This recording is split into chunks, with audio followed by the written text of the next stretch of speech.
Aujourd'hui, nous sommes avec le comité national de l'ITIE qui sont venus pour la séance de restitution des rapports 2015-2016.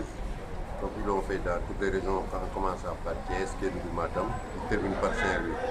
Et généralement, comme nous avons un protocole avec eux, ils font la restitution le premier jour avec les autorités et le deuxième jour, nous organisons un forum populaire pour leur permettre de mieux faire redescendre le rapport à la base et répondre aux questionnements des populations. Mais bon, vous savez, nous sommes au début, c'est l'année dernière, ça fait 1 an que nous avons installé l'antenne. Maintenant, nous avons organisé déjà 2 ou 3 ateliers pour sensibiliser les populations sur les enjeux de la future exploitation du gaz. Éventuellement, essayer de tout faire pour atténuer ce qui pourrait, les conséquences qui pourraient être néfastes pour nos populations. Et si vous avez suivi des travaux hier, nous avons insisté, nous, au niveau de la coalition locale, pour essayer de faire un plaidoyer sur le contenu local. Mettre vraiment quelque chose dans le contenu local au bénéfice de nos secteurs privés locaux, des populations. C'est ça le principal combat de l'antenne. Vraiment faire le plaidoyer pour que la loi sur le contenu local soit effective et que vraiment favorise le maximum donc, les entreprises, les populations, les élèves, les étudiants qui sont dans la région d'abord. Ouais, bon, vous savez, récemment, les 2 présidents, le président mauritanien et le président sénégalais, ont signé l'accord gazier. Comme vous voyez, par exemple, le gaz est à cheval entre nos 2 pays. Donc c'est plus judicieux que vraiment qu'il y ait une entente déjà entre ces 2 pays. Et nos amis de la coalition nationale, comme ils travaillent en parfaite synergie avec leurs homologues mauritaniens, bon, ils ont vraiment eu la bonne idée de les inviter à cette restitution. C'est ce que leur présence ici. Oui, d'abord, dire aux Saint-Louisiens que l'ITIE est une norme mondiale qui est mise en œuvre dans 52 pays. Et cette norme-là vise à garantir une transparence, une gestion inclusive, participative du secteur extractif, que ce soit les mines, le pétrole et le gaz. La particularité de Saint-Louis, on l'a évoqué tantôt, c'est qu'on aura une exploitation à cheval entre le Sénégal et la Mauritanie, une exploitation de gaz d'envergure de classe mondiale.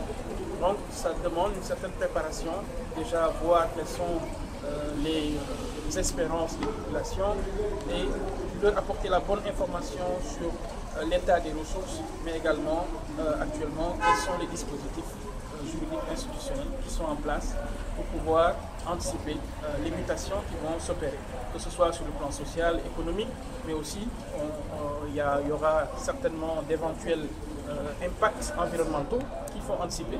Et c'est pourquoi on a réuni des acteurs de différents horizons, que ce soit le comité national ITIE qui a déjà un caractère multipartite, mais on est venu aussi avec les sociétés concernées, Cosmos Énergie, BP, avec la direction de l'environnement qui représente le ministère de l'Environnement, pour apporter cette information à la population sur quels sont les dispositifs qui sont mis actuellement en place et leur donner surtout l'opportunité d'ouvrir le débat.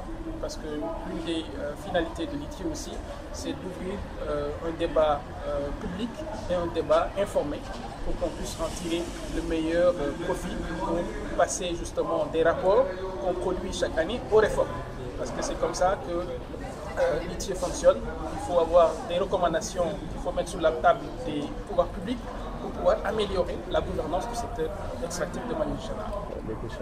Je pense que le Djeboudienne a un bel avenir devant lui à Saint-Louis. Ça va continuer certainement à faire du Djeboudienne et du bon Djeboudienne parce que on a vu qu'il y a déjà des efforts qui sont mis en avant par les entreprises. Cosmos a présenté hier la mise en place d'un récif superficiel qui permet un peu de garantir une production, la reproduction pendant les périodes de frai des poissons, ce qui permettra à l'homme à multiplier et démultiplier ces initiatives-là de sauvegarde de la biodiversité marine, de sauvegarde de l'environnement marin, de l'écosystème de façon générale, pour qu'on n'ait pas des perturbations dramatiques de l'écosystème marin dans la zone de Saint-Louis et au-delà, même Kayar, toute la grande côte. C'est une réflexion qui est engagée par des acteurs multiformes, différents acteurs, que ce soit du côté étatique, mais aussi du côté des organisations de la société civile, mais aussi du côté des entreprises qui sont quand même des entreprises à renommée internationale et qui appliquent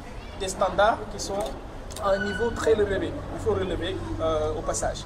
C'est pourquoi les pêcheurs sont de façon inclusive mis dans les processus de discussion, que ce soit lors des audiences publiques ou des études d'impact, pour pouvoir voir quelles sont les approches à avoir pour garantir l'avenir et au-delà, garantir l'avenir des futures générations de toutes les couches de la population sénégalaise.